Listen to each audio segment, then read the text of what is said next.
Hi, my name is Jess, and this is a review for Break My Bones. It is book 2 in its standalone series, and I did read book 1, which is, if you're familiar with how I read, is unusual for me. But like I said, all the novels in this series are standalones.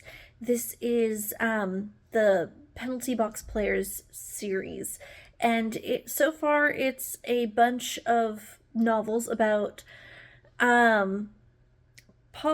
people falling into unique relationships, and then some are with hockey players, and that is the connection that they all have. The hockey players all know each other, but not all of the people that are in the relationships are only hockey players. I really liked it.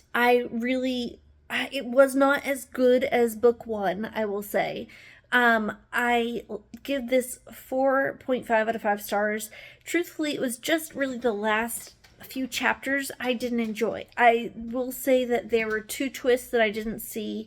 The big issue at the end, I mean, I can understand how that is the issue, but it was not what I was expecting. I was kind of expecting the other situation to happen. I liked how it's really this is more about Juniper and her friendships. She's been friends with most of the men that become in her area, or her little family group that she turns into relationships. It's most of them, I mean, she's known since she was 14, and it's really, they've nurtured these friendships, but nobody's really, even if they had feelings, or if they were in love, or if they had other than like they had more feelings than what you probably would if you were a sibling situation, which you shouldn't have if you were a sibling anyways. That's not what happens here. There's no incest.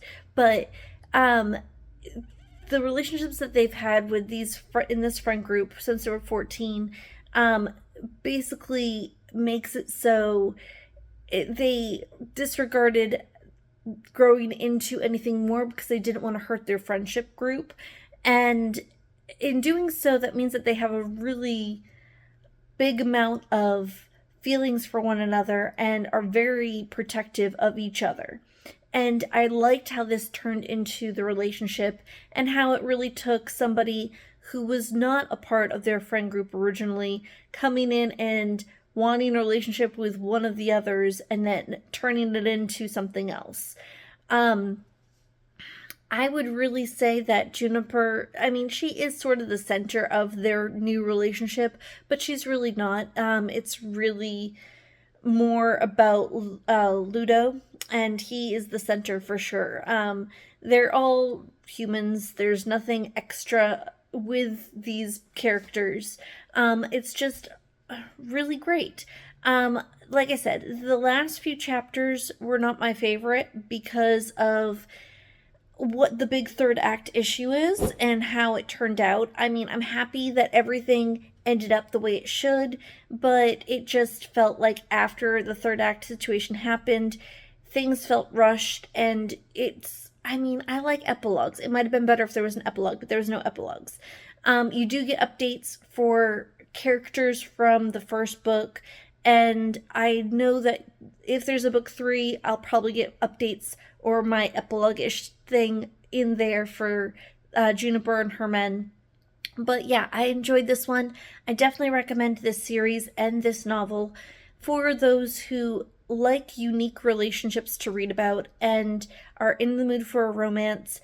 There's not, I mean, there is smexy times, but there's not a whole lot. This is a for sure polyamory situation, just so you're aware. It is not just a woman with a bunch of men. There are men falling in love with each other as well. So if you are okay with that and are fine with that, like I am, and you can enjoy that and be happy for the relationships, then this might be the book for you. Plus, you get a sports romance and some men dealing with other things in their lives. There are a few trigger warnings, but again, look them up somewhere else, not this video, because That it is very spoilery if I did that. So yeah, I recommend this book, this series, 4.5 out of 5 stars, as I said. Please pick it out. Like my shirt.